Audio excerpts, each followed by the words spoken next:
नमस्कार दोस्तों। तो आज हम देखने जा रहे हैं G20 एवं भारत, जिस पर हम थोड़ा सा चर्चा करेंगे। ये इसकी राष्ट्रीय और अंतर्राष्ट्रीय निष्कर्ष देखेंगे कि G20 और भारत में हमारा संपर्क कैसा रहा और G20 में भारत का योगदान क्या रहा। क्योंकि भारत ने G20 पर मुख्यतः अध्यक्षता की, जिसके तहत भारत जो है राष्ट्रीय और अंतर्राष्ट्रीय स्तर पर विख्यात हुआ। तो चलिए दोस्तों, हम शुरू करते हैं G20 एवं भारत। तो इसी के साथ दोस्तों हम देखते हैं कि एक श्लोक है दोस्तों, अयम निजः परो वेति गणना लघु चेतसाम उदार चरितानाम तु वसुधैव कुटुंबकम।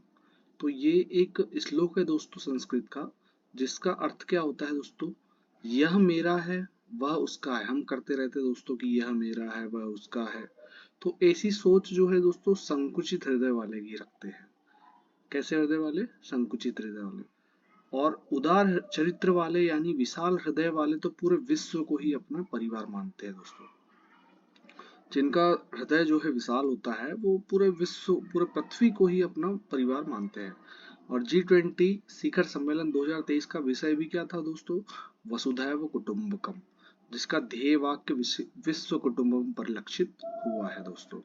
तो इसी के साथ हम देखते हैं कि ये जो श्लोक दिया हुआ है, अयम निजा परो वेति गणना लघु चेतसाम उदार चरितानाम तु वसुधैव कुटुंबकम, ये सही बैठता है दोस्तों।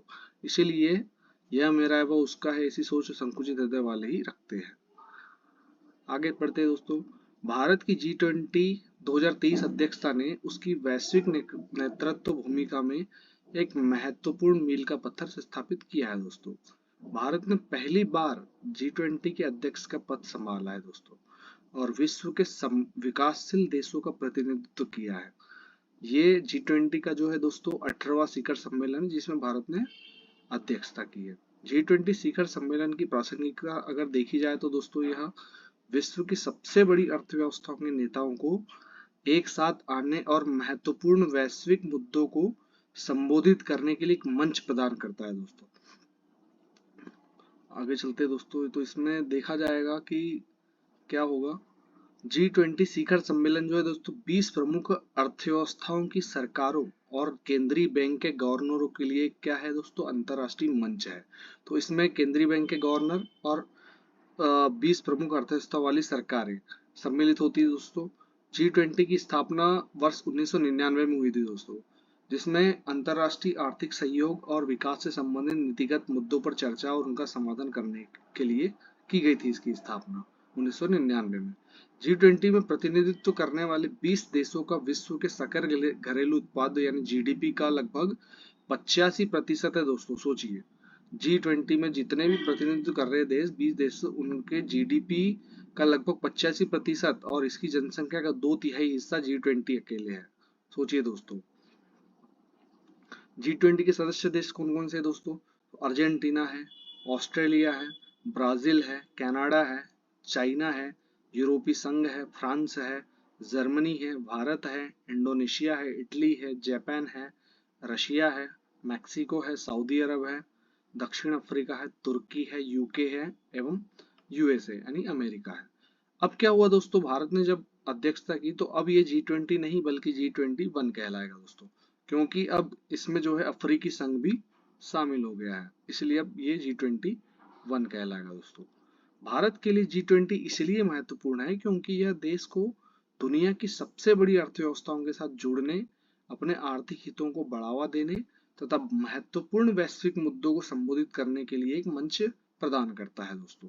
भारत की अध्यक्षता में हुई इस सम्मेलन में 83 बिंदुओं वाला एक नई दिल्ली घोषणा पत्र जारी किया दोस्तों। कितने बिंदु वाला? 83 बिंदुओं वाला, जिसके मुख्य अंश अगर देखे जाए तो भारत ने अप्रत्यक्ष रूप से रशिया यूक्रेन युद्ध पर सभी देशों को संदेश दिया कि किसी भी देश को किसी अन्य देश की क्षेत्रीय अखंडता के खिलाफ उसके भूभाग पर कब्जे के लिए बल प्रयोग या धमकी देने से बचना चाहिए। युद्धों से क्या होती है दोस्तों? अत्यधिक मानवीय पीड़ा होती है। तो इसमें न चाहते हुए भी भारत ने जो है अप्रत्यक्ष रूप से रूस यूक्रेन युद्ध का मुद्दा उठाया था नई दिल्ली घोषणा पत्र में। भारत ने आतंकवाद पर भी कहा है दोस्तों कि आतंकवाद अंतर्राष्ट्रीय शांति और सुरक्षा के लिए सबसे गंभीर खतरों में से एक है। वर्तमान में गंभीर होते जलवायु परिवर्तन पर भारत अग्रणी भूमिका में दिखा है। भारत ने वैश्विक जैव ईंधन गठबंधन की पहल की है दोस्तों। वैश्विक जैव ईंधन को बढ़ावा दिया जा रहा है दोस्तों, जिसका उद्देश्य क्या है? जैव ईंधन अपनाने को बढ़ावा देने के लिए सरकारों, अंतर्राष्ट्रीय संगठनों तथा उद्योगों का गठबंधन सुनिश्चित करना है दोस्तों।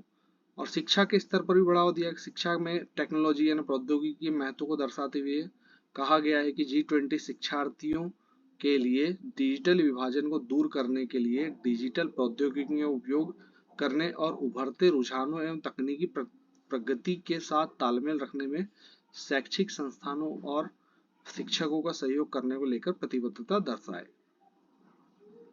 दिल्ली घोषणा पत्र में एक और चीज कही कि धर्म को लेकर, कृषि को लेकर, बहुपक्षीय विकास बैंक को लेकर आदि पर भी ध्यान केंद्रित किया गया दोस्तों। ऐसे कई मुद्दे शामिल किए गए जो वैश्विक समुदाय द्वारा अक्सर नजरअंदाज कर दिए जाते हैं। G20 का महत्व इस बात में भी है दोस्तों कि अमेरिकी राष्ट्रपति जो बाइडेन ने क्या कहा है कि इस साल के G20 सम्मेलन ने यह साबित कर दिया है कि यह संगठन दुनिया की बड़ी समस्याओं के हल की दिशा में काम कर सकता है दोस्तों। यह संबोधन स्वयं में G20 मंच और उसकी अध्यक्षता कर रहे भारत की महत्ता को दर्शाता है दोस्तों। भारत की G20 अध्यक्षता के दौरान व्यक्तिगत रूप से भागीदारी अब तक की सबसे बड़ी भागीदारी में से एक है दोस्तों। अमूमन G20 में देखा जाए तो G7 यानी अमीर पश्चिमी देशों हावी रहते हैं, लेकिन ये पहली बार था जब G20 सम्मेलन में पश्चिमी देशों का दबदबा नहीं दिखाया दोस्तों। अंतिम में यही है कि स्वस्ति अस्तु विश्वस्य, यानी संपूर्ण विश्व में आशा और शांति का संचार हो दोस्तों। स्वस्ति अस्तु विश्वस्य यानी विश्व में आशा और शांति का संचार हो।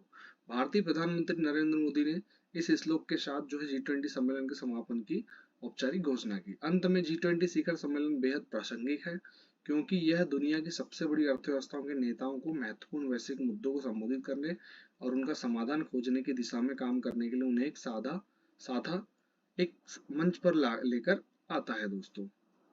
इसका महत्व अंतर्राष्ट्रीय सहयोग और निर्णय लेने की सुविधा और सामूहिक कार्रवाई को चलाने और सभी के लिए बेहतर भविष्य बनाने की क्षमता में निहित है।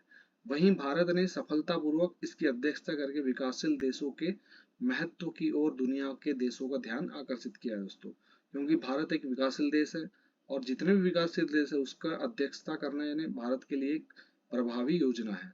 तो अंतिम में यही है कि धरती का एक गगन है, धरती का एक गगन और बंधुत्व का क्या है दोस्तों? एक वतन। इसीलिए विश्व बंधुत्व की भावना को दर्शाते हुए, वसुधैव कुटुंबक की भावना रखते हुए, सारा विश्व हमारा परिवार की भावना रखते हुए, संकुचित हृदय को न रखते हुए वसुधैव कुटुंबक की भावना रखना ही हमारा एक उद्देश्य होना चाहिए। धन्यवाद दोस्तों, मिलते हैं अगले वीडियो में।